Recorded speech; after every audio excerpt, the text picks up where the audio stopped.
Olá, boa noite, tudo bem com você? Eu quero inicialmente agradecer a cada um por estar comentando, compartilhando, participando comigo às segundas-feiras dessas boas novas. Quero deixar aqui também um grande abraço para os meus pastores, Wilson e Sônia Sardim, que são pessoas que eu os amo. Receba o nosso abraço, todo o nosso carinho. Olha, eu tenho certeza que você hoje vai gamar, porque eu tenho duas boas novas para você. Uma no ramo do direito e a outra, é claro, é da palavra de Deus. E são boas novas que certamente vão falar conosco, vão nos trazer conhecimento, e eu quero compartilhar isso aí um pouquinho com você. A primeira boa nova, ela vem da OAB, da Ordem dos Advogados do Brasil, da seccional aqui do nosso estado do Rio de Janeiro, onde eu atuo, moro, e ela, através de sua comissão de celeridade processual, a OAB esteve visitando ultimamente aqui o Fórum de Niterói, município vizinho aqui de São Gonçalo, no estado do Rio de Janeiro. O que acontece? A OAB, ela tem, além de tudo, um papel também fiscalizador. Ela fiscaliza o serviço judiciário, ela fiscaliza também os advogados, e ela tem assim uma importância muito grande em nosso meio. E nós, jurisdicionados, temos observado que todas as vezes que a OAB faz esse trabalho, e faz ele muito bem feito, a gente acaba colhendo frutos. Os processos começam a andar um pouco mais. O próprio Tribunal de Justiça, ele supre algumas deficiências nos juízes, pela falta de magistrados em algumas varas. Então a gente percebe uma melhora muito grande. E eu quero dar um destaque a isso, porque os jurisdicionados, de uma forma em geral, eles não têm ideia, muitas das vezes, o que faz um processo ficar moroso, ou seja, ter uma solução mais rápida, vamos dizer assim.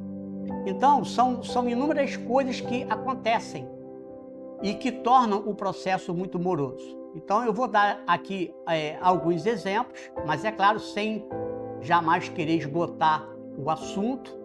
Mas, por exemplo, a falta de juízes. A falta de juízes nas varas prejudica muito a solução dos litígios. A falta de servidores públicos também é um mal terrível, porque uma vara, por exemplo, de 5.000 processos, 6.000 processos, como que ela vai dar conta disso tudo com 1, 2, 3 funcionários? Temos também ainda a questão de prazos, são muitos os prazos processuais. Existe, por exemplo, uma forma de se contar os prazos processuais. Tem também a questão destes prazos serem por dias úteis, ou seja, tem uma gama muito grande de causas que tornam o processo mais moroso, o processo sem uma solução mais célere. E hoje em dia, é muito comum você ingressar com um processo na justiça, até porque nós não podemos fazer justiça com as próprias mãos. Quando nós temos um conflito, nós temos que levar ele ao judiciário, porque é no judiciário que esse conflito muitas das vezes é resolvido. Embora hajam outras alternativas, mas elas não são ainda, vamos falar assim, muito usadas pelos jurisdicionados de uma forma geral, como é o caso da arbitragem, como é o caso desses centros de mediações, que, por sinal, tem feito até um trabalho muito, muito bonito.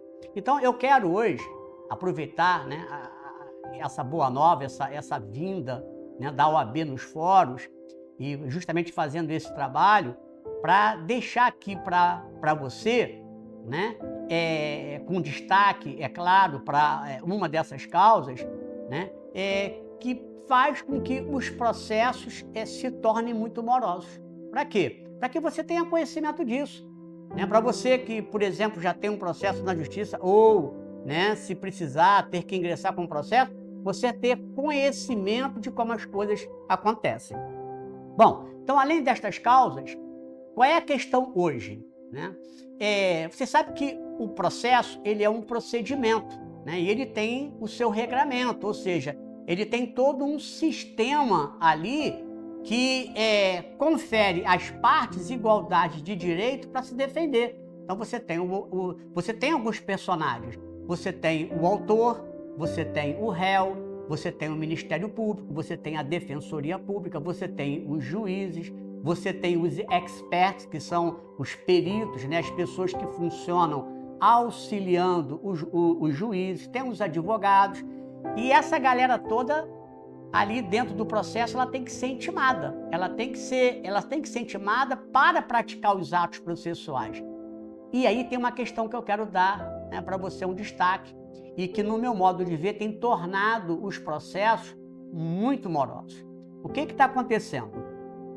Com o advento do novo Código de Processo Civil, que trata justamente dessa parte procedimental e dos prazos, antigamente, no Código de 73, os prazos eles eram contados de forma corrida. Ou seja, se uma intimação fosse feita no Diário Oficial, por exemplo, numa segunda-feira, o prazo já começava a correr terça-feira e ele ia direto. Ele contava terça, quarta, quinta, sexta, sábado, domingo, segunda, ele ia direto. Então, isso tornava, né, o cumprimento dos atos mais célere. Com o advento do Código de 2015, o que aconteceu? Os prazos começaram a se contar em dias úteis. E isso é ruim. Isso é ruim. Por quê? Porque você num prazo de 15 dias, que hoje praticamente é o prazo geral para você falar, né, para fazer réplica, para contestar, para recorrer, contados em dias úteis, o sábado e domingo não conta. Então os 15 dias acabam virando 22, 23, 24 e até 25 dias, dependendo da semana, né? Considerando sábado, domingo, feriados e por aí afora.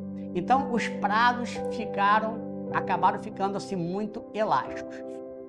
E para piorar a situação, né, com o advento do processo eletrônico, saiu também uma lei regulando todo esse procedimento dos processos eletrônicos. E essa lei diz, no procedimento eletrônico, nos processos eletrônicos, ela tem uma forma de contar o prazo também diferente. Como que ela faz? Você é intimado no portal, né? Os advogados, as partes, o Ministério Público, os defensores são intimados no portal eletrônico e aí começa a contar esse prazo de intimação, é um prazo de primeiro de 10 dias que as partes elas devem ir ali para tomar ciência do despacho. Então, é concedido um prazo de 10 dias para isso. Se nesses 10 dias, né, a parte que está envolvida ali, o personagem do processo, não vai lá no portal e não toma ciência, a lei diz que a partir do 10º dia, ele está tacitamente intimado. É aí que começa a correr o prazo processual. Então, com essa lei, vocês, inclusive, eu vou colocar, né, aí embaixo, vocês observem aí na legenda, eu estou colocando as leis, porque se vocês quiserem, vocês dão uma olhadinha para se aprofundar, né, um pouquinho mais. Ela tem 2 prazos. Ela tem um primeiro prazo de intimação, que é de 10 dias, é corrido, né, que o ato é disponibilizado no portal, e depois tem mais 15 dias úteis. Aí agora imagina você o seguinte, você é intimado para apresentar uma réplica, né, que é uma impugnação a uma defesa, e o prazo é de 15 dias. Contando dessa forma, num processo eletrônico, a parte contrária, ela vai ficar se bobear, ela fica com mais de 30 dias para praticar um ato no processo. Então, observe que isso é muito prejudicial, mas muito prejudicial à celeridade processual. Porque esses prazos todos sendo contados dessa forma, o que acontece? O processo acaba, né, se arrastando meses e meses. E aí, somado à questão de, muitas das vezes, ausência de juízes nas varas, pouco funcionários servindo nos cartórios, uma gama muito grande de recursos que já existe em favor da parte, e é óbvio, tem que existir. Então, todas estas coisas, elas acabam tornando o processo muito moroso. E eu queria deixar isso, né, para você, para que você soubesse, né, mais ou menos como assim funciona, porque muitas das vezes a gente não entende. A parte, né, que é leiga, ela não entende. O meu processo está demorando. Por quê? Porque o processo não depende só do advogado, ou só do juiz, ou só do cartório. Depende de todos os personagens que estão envolvidos ali. E ainda com essa agravante, né? O processo ele é obrigado a observar essas regras procedimentais que concedem esses tipos de prazo. Então, imagina você o seguinte: se você está num processo, por exemplo, que não interessa para você resolver rápido, isso muitas das vezes acontece principalmente para aquele que é devedor, né? Ou para aquele que não tem interesse nessa solução, né? Porque ele sabe que não está bom para ele vai usar todos os prazos que ele tiver. E a lei favorecendo esse tipo de procedimento, de contagem de prazo, ela acaba muitas das vezes beneficiando aquele que não deveria beneficiar. Então eu estou trazendo isso aqui para você, né, para que você realmente tenha um conhecimento, né, que muitas das vezes você não tem, né, como se dá essa questão, né, dos prazos e das pessoas que estão envolvidas no processo. Eu quero aqui, né, então, já nesta parte, deixar, né, os meus parabéns para a Ordem dos Advogados do Brasil, aqui para a nossa seccional do Estado do Rio de Janeiro, e eu espero que realmente esse serviço se intensifique, porque não é só em Niterói, mas na própria comarca da capital do Rio, aqui em São Gonçalo, nós estamos com muitos problemas desse tipo. Existem várias varas cíveis, criminais, do juizado especial, que estão deficitárias, estão sem juízes, estão com poucos serventuários e com uma gama muito grande de processos. Então, parabéns para a OAB e tomara que a OAB continue exercendo o seu papel, fiscalizando, cobrando do judiciário, porque ela fazendo isso, certamente ela contribui para que os processos eles sejam solucionados de uma forma mais célere. E eu deixo aqui também o meu apelo, né, para os políticos de uma forma geral, né, que busquem, né, medidas a fazer com que os nossos processos eles sejam, né, julgados também de forma mais rápida, que revejam essa situação dos prazos. Eu acho assim um absurdo, né, no mundo hoje eletrônico, onde você tem acesso, né, e que veio justamente para facilitar a vida do jurisdicionado, ter essas contagens de prazo aí absurdas, em dias úteis,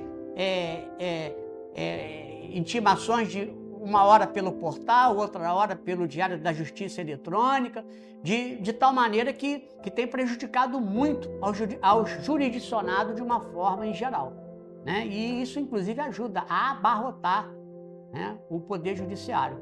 Então, que venham aí medidas, né, medidas boas, medidas que venham realmente tornar mais céleres os nossos processos.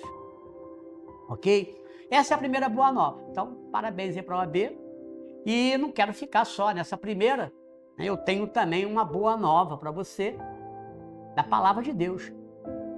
Tem uma palavra rica, uma palavra abençoada. Ela está lá no Evangelho, né, de João, no Evangelho de João. Na verdade, Evangelho de Jesus Cristo, segundo escreveu João, no capítulo de número 10, apenas um verso, o verso de número 10. Eu quero falar um pouquinho sobre a vida com abundância. Olha só o que está escrito. Jesus disse: o ladrão não vem senão a roubar, a matar e a destruir. Eu vim para que tenham vida e a tenham com abundância. Então, qual é a boa nova aí?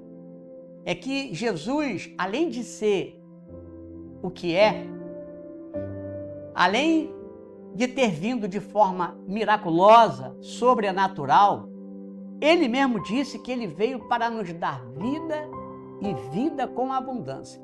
E quando eu falo vida com abundância, eu já incluo aqui que viver abundantemente, em primeiro lugar, é estar salvo em Jesus e ter a promessa de vida eterna. Porque não há Deus nenhum, mas nenhum no mundo, que tenha essa promessa, né? Essa promessa de vida eterna. Mas quando a gente fala de vida com abundância, a gente não está falando só disso. E quando ele também diz vida com abundância, ele não quer dar vida com abundância só na vida eterna. Essa boa nova de Jesus, ela é muito mais lato, ela é muito mais abrangente do que a gente pensa. Ela envolve algumas áreas. Ela envolve a área espiritual, ela envolve a área da abundância, da vida eterna, e ela também abrange a vida abençoada. Com relação à primeira, a vida espiritual, a vinda de Jesus já traz algo maravilhoso, porque a vinda dele nos traz reconciliação com Deus. A Bíblia diz que todo aquele que nele crê está salvo, não está condenado. E fala mais ainda, fala que quando nós cremos nele, nós nos reconciliamos com Deus. Então, a primeira abundância que a gente vê aí é justamente a nossa reconciliação com Deus, porque uma pessoa que vive sem Deus, ela é fadada espiritualmente ao fracasso. Ela vive separada de Deus, ela tem corpo, né? Ela tem até a vida, mas o nosso corpo não é feito só da matéria. Nós sabemos que o nosso corpo, ele é alma e ele é espírito. E o espírito sem Deus, ele está morto. Ele está morto. Então, a abundância de vida espiritual, o que ela nos traz? Ela nos traz justamente essa vida com abundância no espírito. Ou seja, ela nos aproxima de Deus. Ela acaba com a separação que havia entre nós e Deus. E isso, né, já é algo assim formidável. Você ter essa reconciliação, essa consciência tranquila, né, com o Senhor. A segunda é também a vida eterna. É a promessa de vida eterna. Jesus, ele com a morte dele, ele venceu a morte e ele também já fez isso e nos deu isso para que nós também tenhamos essa esperança. A morte e ressurreição de Jesus foi para que nós também crescemos, né? Que ainda que se estivesse morto, com ele nós também ressuscitaríamos.